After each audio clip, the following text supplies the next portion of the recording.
Hello everyone, welcome back to my channel. CG pre BEd and pre DElEd की first counselling का first merit list आप लोगों का SCERT के official website पे जारी कर दिया गया है।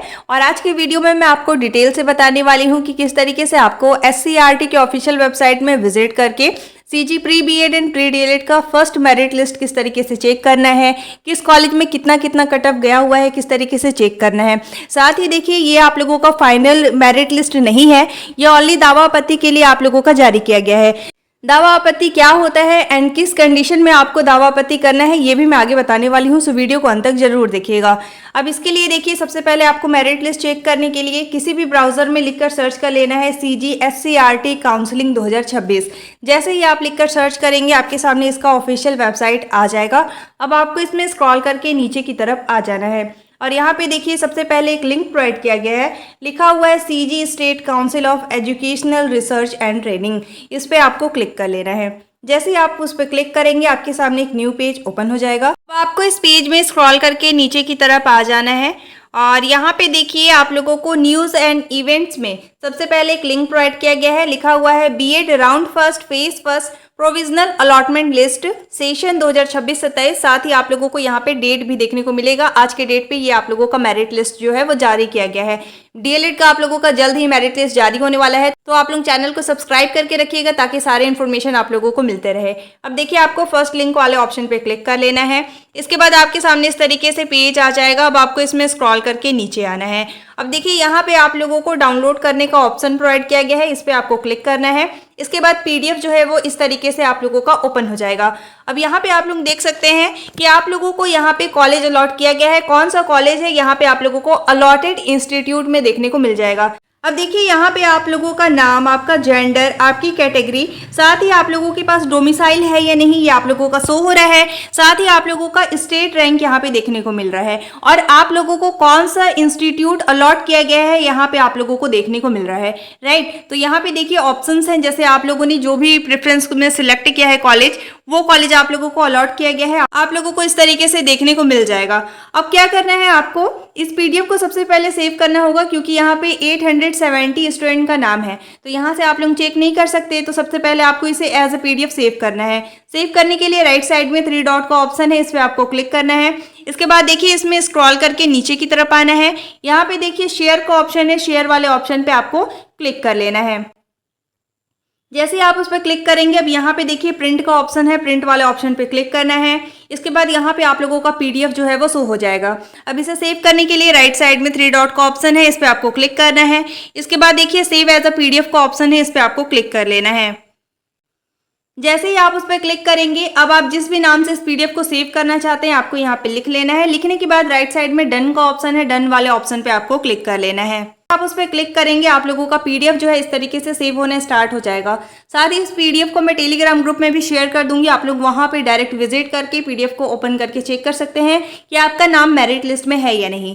ठीक है, तो यहाँ पे देखिए हम लोग का पीडीएफ जो है वो सेव होने स्टार्ट हो चुका है और एज यू कैन सी हम लोग का पीडीएफ सक्सेसफुली सेव हो चुका है। अब आप जिस भी नाम से इस पीडीएफ को सेव किए हैं, आपको उसे ओपन कर लेना है। इसके बाद मैं आपको बता देती हूँ किस तरीके से आपको अपना नाम चेक करना है। तो देखिए, सबसे पहले हम लोग पीडीएफ को ओपन कर लेंगे। अब देखिए, यहाँ पे हमने पीडीएफ को ओपन कर लिया है। अब देखिए, नाम सर्च करने के लिए यहाँ पे सर्च आइकन का एक ऑप्शन दिख रहा है, इस पे आपको क्लिक कर लेना है और यहाँ पे आपको अपना नाम जो है लिख लेना है। लिखने के बाद आप लोगों को यहाँ पे सर्च वाले ऑप्शन पे क्लिक करना है और एज यू कैन सी यहाँ पे आप लोगों को अपना नाम जो है हाईलाइटेड पॉइंट में देखने को मिल जाएगा। अब देखिए, जितने भी स्टूडेंट का नाम स्नेहा है, यहाँ पे आप लोगों को दिख रहा होगा कि बहुत से स्टूडेंट का नाम है। तो यहाँ पे आपको क्या करना है, अपना नाम, आपकी कैटेगरी, साथ ही आपका रोल नंबर मैच कर लेना है और यहाँ पे आपको देखने को मिल जाएगा कि कौन सा कॉलेज आप लोगों को अलॉट हुआ है। तो यहाँ से आप लोगों को देखना है कि कौन सा कॉलेज अलॉट हुआ है और यहाँ पे आप लोग देख सकते हैं कि आप लोगों को कौन से ऑप्शन का कॉलेज अलॉट हुआ है। अगर आपका अच्छा नंबर है तो आप लोगों को फर्स्ट प्रेफरेंस का कॉलेज अलॉट कर दिया गया है। इस तरीके से आप लोगों को देख लेना है। ठीक है, तो इस तरीके से आपको अपना नाम सर्च कर लेना है और आपको कौन सा कॉलेज अलॉट हुआ है आप लोग कॉमेंट करके जरूर बताइएगा। इस पीडीएफ को मैं टेलीग्राम ग्रुप में शेयर कर दे रही हूँ एंड आप वहाँ से डायरेक्ट इसे ओपन करके अपना नाम चेक कर सकते हैं। ये आप लोगों का फाइनल लिस्ट नहीं है, 19 तारीख को आप लोगों का फाइनल लिस्ट आने वाला है। अब आपको मैं बता देती हूँ कि आप लोगों को दावा आपत्ति किस सिचुएशन में करना है। अगर आप लोग दावा आपत्ति करेंगे तो आप लोगों का 19 तारीख को नाम मेरिट लिस्ट में आने वाला है। इस तरीके से सबसे पहले आपको मेरिट लिस्ट में अपना नाम देख लेना है। अगर आपका नाम नहीं है तो आपको ये देखना है कि किसी कम नंबर वाले स्टूडेंट का मेरिट लिस्ट में नाम अगर है तो इसके लिए आपको दावा आपत्ति करना है। अब देखिए दावा आपत्ति के कुछ आप लोगों के कंडीशन दिए हुए हैं, चलिए मैं उसको दिखा देती हूँ। इसके लिए देखिए आपको अगेन बैक पेज में आ जाना है और यहाँ पे देखिए आप लोगों को इंस्ट्रक्शंस देखने को मिलेंगे।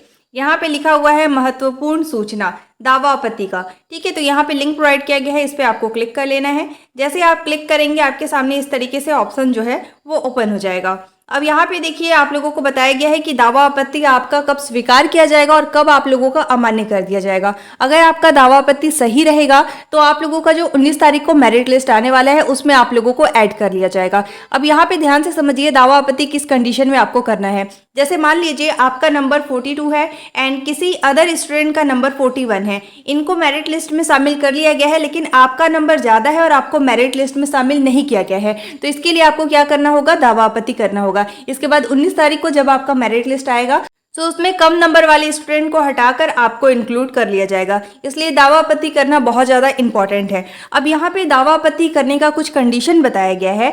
जैसे देखिए यहाँ पे बताया गया है कि यदि किसी अभ्यर्थी जिसका मूल निवासी वर्ग संवर्ग सभी समान है, मतलब अगर आपको मान लीजिए आप किसी से कंपेयर करते हैं, मान लीजिए इनका नंबर 47 है और आपका नंबर 48 है, तो ऐसे सिचुएशन में आपको क्या क्या चेक करना होगा। आपका ज़्यादा नंबर है, आपका मेरिट लिस्ट में नाम नहीं आया है, इनका कम नंबर है, इनको मेरिट लिस्ट में शामिल कर दिया गया है, तो आपको सबसे पहले देखना होगा मूल निवासी। मूल निवासी का क्या मतलब है, आप छत्तीसगढ़ के निवासी है या नहीं। अगर मान लीजिए आप अदर स्टेट के हैं तो यहाँ पे छत्तीसगढ़ के जो निवासी हैं उनको थोड़ी कम नंबर पे भी कॉलेज अलॉट किया जाता है, तो यहाँ पे आपको देखना होगा कि मूल निवासी है या नहीं। अगर मान लीजिए इनका मूल निवासी यानी ये भी छत्तीसगढ़ के हैं और आप भी छत्तीसगढ़ के हैं, तो ये कंडीशन आप लोगों का मैच होना चाहिए। दूसरा है वर्ग। वर्ग मतलब आप ST SC OBC या फिर जनरल कैटेगरी से बिलोंग करते हैं। जिस भी कैटेगरी से आप बिलोंग करते हैं उसी कैटेगरी से इन्हें भी बिलोंग किया होना चाहिए। इसके बाद देखिए संवर्ग। संवर्ग मतलब महिला है या फिर फ्रीडम फाइटर है, दिव्यांग है या फिर भूतपूर्व सैनिक है, तो आप लोगों को देखना होगा कि जो आपकी कैटेगरी है वही इनकी भी कैटेगरी या फिर संवर्ग होनी चाहिए,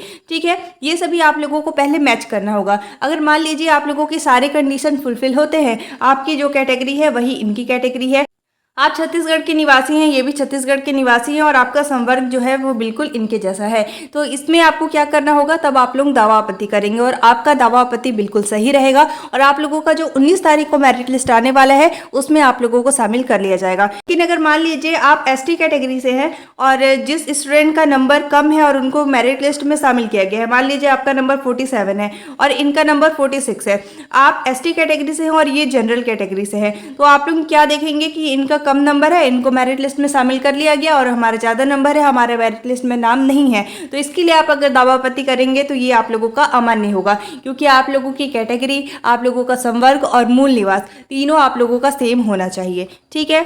सेकंड नंबर पे देखिए बताया गया है कि DLED के मामले में शासकीय डाइट BTI वाले प्रकरण में संकाय जैसे science and other than science भी समान है और कम प्राप्तांक वाले का चयन हो गया है, ऐसे प्रकरण को स्वीकार किया जाएगा। इट मीन्स कि आप लोगों का जो गवर्नमेंट कॉलेज है, गवर्नमेंट कॉलेज के लिए भी आप लोगों का सेम रूल रहेगा। जैसे देखिए वहाँ पे साइंस एंड नॉन साइंस के लिए सीट जो है वो आपका डिवाइड होता है, तो यहाँ पे अगर मान लीजिए कोई पर्टिकुलर गवर्नमेंट कॉलेज है, गवर्नमेंट कॉलेज में जो सीट है वो नॉन साइंस एंड साइंस में डिवाइड हो जाता है। अगर मान लीजिए किसी गवर्नमेंट कॉलेज में 100 सीट है तो 50 सीट आप लोगों का साइंस स्ट्रीम के लिए और 50 सीट आप लोगों का नॉन साइंस स्ट्रीम के लिए आप लोगों का डिवाइड हो जाता है, राइट। अगर मान लीजिए आप नॉन साइंस स्ट्रीम के हैं तो आप लोगों को कम नंबर पे भी गवर्नमेंट कॉलेज अलॉट हो जाता है, लेकिन साइंस स्ट्रीम की स्टूडेंट को गवर्नमेंट कॉलेज ज़्यादा नंबर पे अलॉट होता है। तो मान लीजिए नॉन साइंस का कोई स्टूडेंट है, उनको 63 नंबर पे कॉलेज अलॉट कर दिया गया है क्योंकि उनका नॉन साइंस है और आपका नंबर 65 है, ठीक है, लेकिन आपको कॉलेज अलॉट नहीं किया गया क्योंकि आप साइंस स्ट्रीम के हैं, तो ऐसे में आप दावा आपत्ति नहीं कर सकते क्योंकि साइंस एंड नॉन साइंस का अलग अलग स्ट्रीम होता है। इनको कम नंबर पे कॉलेज अलॉट हो जाता है और साइंस स्ट्रीम को थोड़ा ज़्यादा नंबर लाना पड़ता है। लेकिन मान लीजिए कोई साइंस का स्टूडेंट है, उनका नंबर 65 है और आप भी साइंस के स्टूडेंट हैं और आपका नंबर 66 है, और अगर मान लीजिए 65 वाले स्टूडेंट को कॉलेज अलॉट हो गया और आपको नहीं हुआ है, तो ऐसे में आप लोग दावा आपत्ति कर सकते हैं। ठीक है, अब देखिए यहाँ पे आप लोगों को बताया गया है कि किस प्रकार के दावा आपत्ति स्वीकार नहीं किए जाएंगे। तो यहाँ पे बताया गया है सबसे पहले नंबर पे है वर्ग संवर्ग भरने में त्रुटि हो गई है। जैसे देखिए कई लोग हैं जो अपना कैटेगरी जो है वो गलत सिलेक्ट कर लिए हैं, तो ऐसे में आप लोग उसके लिए दावा आपत्ति नहीं कर सकते, क्योंकि आप लोगों ने फॉर्म फिलअप के समय गलत इन्फॉर्मेशन फिल किया था। सेकेंड नंबर पे है डोमिसाइल संबंधी त्रुटि हो गई है। जैसे देखिए छत्तीसगढ़ के जो निवासी हैं उनके पास डोमिसाइल होना चाहिए, वहाँ पे आपने इन्फॉर्मेशन भी फिल किया होगा। तो अगर मान लीजिए आप लोगों ने वहाँ पे डोमिसाइल वाले ऑप्शन को सिलेक्ट नहीं किया था और आप लोग फिर बाद में कह रहे हैं कि नहीं अब हमें वहाँ पे एडमिशन चाहिए क्योंकि हमारे पास डोमिसाइल है, तो बेसिकली आप लोगों का सही इन्फॉर्मेशन वहाँ पे फिल होना चाहिए। जो अदर स्टेट वाले हैं उनको ज़्यादा नंबर लाना पड़ता है। मान लीजिए आपका कम नंबर है, कम नंबर पर आपको अगर छत्तीसगढ़ के निवासी हैं तो आपको कॉलेज अलॉट हो जाता है, लेकिन अगर आपने इन्फॉर्मेशन फिल नहीं किया है तो आपको वहाँ पे कॉलेज अलॉट नहीं होगा और इसके लिए आप दावा आपत्ति भी नहीं कर सकते। इसके बाद देखिए नाम, पिता का नाम, माता का नाम इत्यादि में अगर त्रुटि हो गया है तो भी आप इसके लिए दावा आपत्ति नहीं कर सकते। इसके बाद देखिए विकल्प नहीं दे पाया। जैसे मान लीजिए आप कोई पर्टिकुलर कॉलेज सिलेक्ट करना चाहते थे लेकिन आप वहाँ पे ऑप्शन को सिलेक्ट नहीं कर पाए, तो इसके लिए भी आप दावा आपत्ति नहीं कर सकते। इसके बाद देखिए लास्ट नंबर में बताया गया है कि किसी अपरिहार्य कारणों से काउंसलिंग में फॉर्म नहीं भर पाया, इस प्रकार की त्रुटियों का सुधार अगले चरण में किया जाएगा। तो इसके लिए भी आप लोग दावा आपत्ति नहीं कर सकते। किन किन कंडीशन में आप लोग दावा आपत्ति कर सकते हैं मैंने आपको बता दिया है।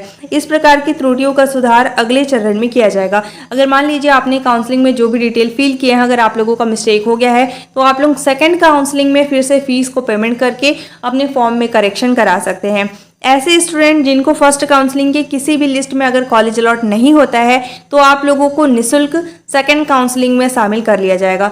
इस बार आप लोगों की 4 मेरिट लिस्ट आने वाले हैं, तो आप लोगों को वेट कर लेना है। आप लोगों का जो 3rd and 4th merit list का कट ऑफ है वो आप लोगों का डाउन जाएगा। एंड दावा आपत्ति के लिए सबसे इंपॉर्टेंट ये है कि केवल वही स्टूडेंट दावा आपत्ति करेंगे जिनका नंबर अच्छा है, और कम नंबर वाले स्टूडेंट को अगर मेरिट लिस्ट में शामिल कर लिया गया है तो ही आपको दावा आपत्ति करना है। अदरवाइज आप लोगों को बिना पूरे इन्फॉर्मेशन के दावा आपत्ति नहीं करना है, अदरवाइज आप लोगों का दावा आपत्ति अमान्य कर दिया जाएगा। एंड आप लोगों का जो दावा आपत्ति अगर सही रहेगा तो 19 तारीख को आप लोगों का फाइनल लिस्ट आने वाला है, उसमें आप लोगों को शामिल कर लिया जाएगा। दावा आपत्ति के बाद आप लोगों को बहुत कम टाइमिंग दिया जाता है एडमिशन के लिए, ओनली 2 से 3 दिन का टाइमिंग दिया जा रहा है, इसलिए आप लोगों के पास सारे डॉक्यूमेंट्स होने चाहिए। क्या क्या डॉक्यूमेंट लगेगा इस पर मैंने डिटेल में वीडियो बना के चैनल पे शेयर किया हुआ है, तो वो वीडियो आप लोग देख लीजिएगा। एंड सबसे इंपॉर्टेंट थिंग, बहुत से स्टूडेंट को कमेंट आ रहा था कि अलॉटमेंट लेटर आप लोगों का कब आएगा, तो आज आप लोगों का अलॉटमेंट लेटर शो नहीं होगा। ओनली दावा आपत्ति के लिए आप लोगों का मेरिट लिस्ट जारी किया गया है।